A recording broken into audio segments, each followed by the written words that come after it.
Assalamualaikum warahmatullahi wabarakatuh. Salam sejahtera bagi kita semua. Swastiastu, namo buddhaya, salam kebajikan. Salam kenal Bapak Ibu rekan-rekan sekalian. Perkenalkan, saya Andri Mandrabatare, peserta lasar CPNS gelombang pertama angkatan kedua di Kementerian Agraria dan Tata Ruang dan Pertanian Nasional.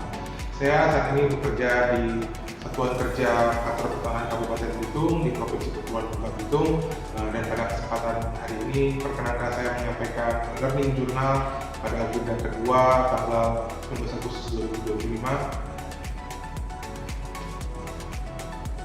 Hari ini saya sudah mengikuti e-learning bersama Bapak Nandang Isnanda, XIT MTQMO melalui sarana aplikasi Zoom Meeting.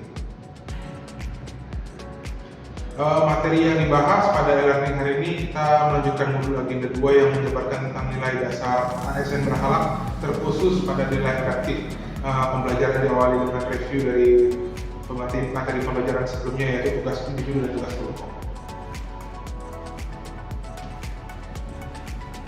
Sinkronus hari ini membahas tentang nilai loyal yang dibagi menjadi beberapa inti pembahasan, yaitu satu, konsep adaptif itu sendiri, dua, panduan perilaku adaptif, dan tiga, adaptif dalam konteks perilaku organisasi.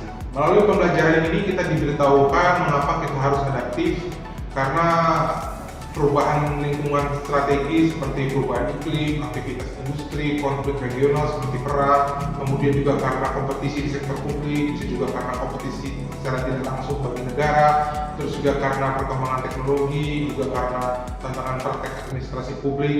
Contohnya saja misalnya pada isu teknologi, semakin intensnya penggunaan internet dalam hampir semua lini pelayanan, isu keamanan mulai menjadi juga perhatian serius ya.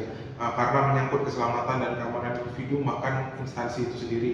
Di sini adaptasi diperkenalkan tidak berhenti di kemampuan menggunakan teknologi saja, tapi juga bagaimana kita mengantisipasi dari konsekuensi yang mungkin timbul dari pelaksanaan cara-cara baru dalam bekerja dengan teknologi. Kemudian juga kita belajar singkat terkait cara bijak menggunakan media sosial seperti selalu menjaga data pribadi, kata sandi dan sebagainya.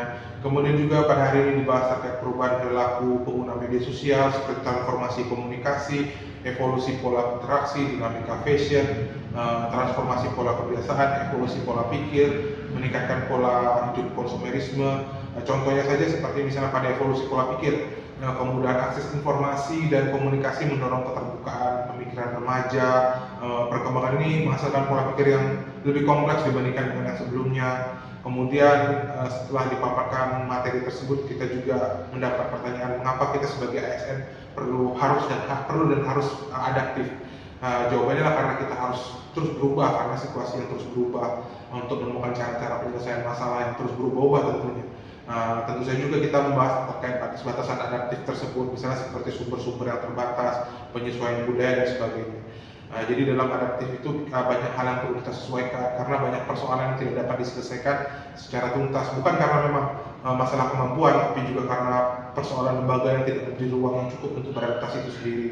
Kemudian juga kita belajar terkait ciri-ciri penerapan budaya adaptif dalam lembaga pemerintah, misalnya seperti mampu mengantisipasi dan beradaptasi dalam lingkungan, dalam perubahan lingkungan, terus kemudian juga mendorong jiwa kewirausahaan, memperhatikan kepentingan berbagai pihak, fleksibel, tangkas, kolaboratif, dan sebagainya.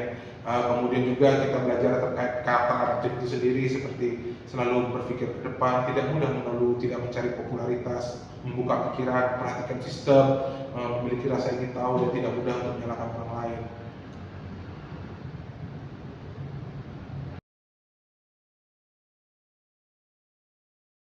Perasaan saya setelah mengikuti agenda kedua pada hari ini, saya mendapat ilmu dan pandangan bagaimana kita bisa menjadi pribadi dan ASN yang lebih tangguh, kreatif, dan proaktif tentunya, yang mampu berubah, beradaptasi pada setiap perubahan yang secara konstan akan terus terjadi. Ada sebuah kesadaran bahwa menjadi adaptif itu artinya kita menjadi tokoh utama dalam menciptakan masa depan, dan kita menjadi agen perubahan yang bisa membawa layanan publik menjadi lebih baik, bahkan berskala internasional. Walaupun banyak sekali materi yang belum saya baca dan paham terkait modul adaptif ini, saya akan berusaha untuk mendalaminya dan mencari sumber lain seperti membaca dari internet ataupun mungkin bisa bertanya dengan atasan atau rekan kerja untuk mendalami terkait adaptif ini. Saya juga berharap materi yang saya pelajari hari ini bisa berguna untuk pekerjaan saya ke depan. Mungkin itu saja dari saya. Demikian, terima kasih.